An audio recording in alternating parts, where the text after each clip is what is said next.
আসসালামু আলাইকুম। ইভা ব্লগস থেকে সবাইকে স্বাগতম। সকালে ঘুম থেকে উঠে ফ্রেশ হয়ে দেখি ডিম নেই, তাই ডিম আনতে দোকানে ছুটে গেলাম।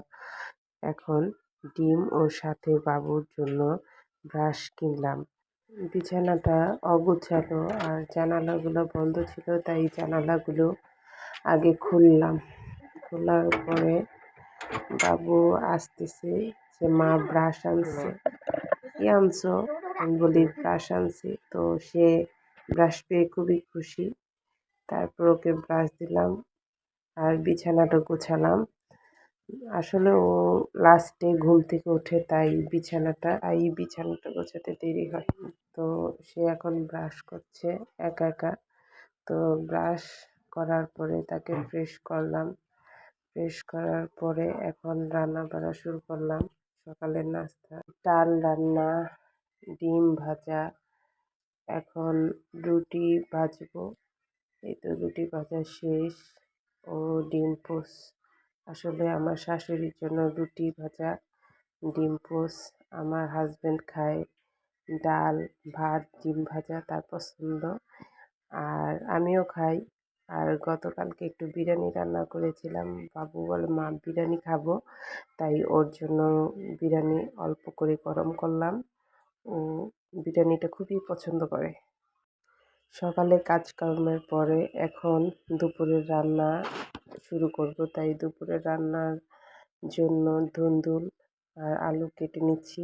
আজ ধুন্দুল আলু দিয়ে রুই মাছ রান্না করব। তো পুরো ভিডিওটি দেখুন এবং উপভোগ করুন।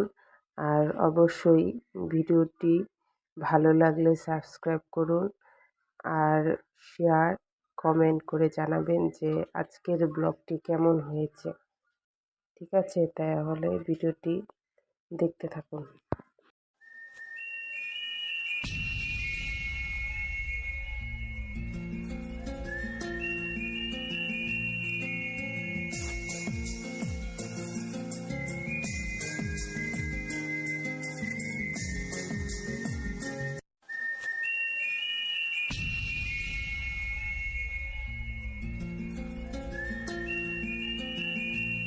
হঠাৎ করে দেখি বাহিরে বৃষ্টি শুরু হয়েছে। এত বৃষ্টি যে ভিডিওটা না করে থাকতে পারলাম না, যে আপনাদের সাথে একটু শেয়ার করি, তাই ভিডিওটি করা। দেখুন যে কি সুন্দরভাবে বৃষ্টি পড়ছে এবং বৃষ্টির কারণে আবহাওয়াটা ঠান্ডা হয়ে গেছে। আর রান্না করতে তো এখন আরও বেশ মজা লাগবে, কারণ গরমের মধ্যে রান্না করলে ঘেমে পুরা শেষ হয়ে যায়। আর এই যে হচ্ছে আমার আপুর ছেলে আসছে, তো ওকে একটু দেখালাম। ও ভিডিওতে আসছে না, অল্প একটু দেখালাম। আর এই যে বাহিরে গিয়ে পুরো ভিডিওটা করেছি যে কী যে বৃষ্টি, অনেক বৃষ্টি দেখলেই হবে না, এখন রান্না বাড়া শুরু করতে হবে। তাই আমি এখন চলে গেলাম রান্নাঘরে। যে মাছগুলা ভিজানো ছিল, মাছগুলা ভালোভাবে ধুয়ে নিলাম। ধুয়ে এখন ভাজবো, তাই মাছগুলো ভালোভাবে পানি দিয়ে ধুয়ে নিচ্ছি। আর সাথে একটু লবণ মাখিয়েছিলাম, যে লবণ দিয়ে মাছ ধুলে বেশি পরিষ্কার হয় এবং সুন্দর হয়। গন্ধ, মাছের থেকে যে একটা গন্ধ থাকে ওইটা চলে যায়। আর যাই হোক, এখন রান্না বাড়া শুরু করব। তা দেখতে থাকুন কিভাবে ধুন্দুল আলু দিয়ে পুরো মাছটা, রুই মাছটা রান্না করলাম।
রান্না বাড়ার শেষ পর্যায়ে রান্নার পর সব দুপুরে খাওয়া দাওয়া করলাম এবং খাওয়া দাওয়ার পরে সন্ধ্যার দিকে একটু বাইরে গেলাম। বাইরে গিয়ে মুড়ি খেতে ইচ্ছে করলো, মুড়ি কিনলাম। আর তারপর সবজি বাজার করলাম। সবজি বাজার শেষ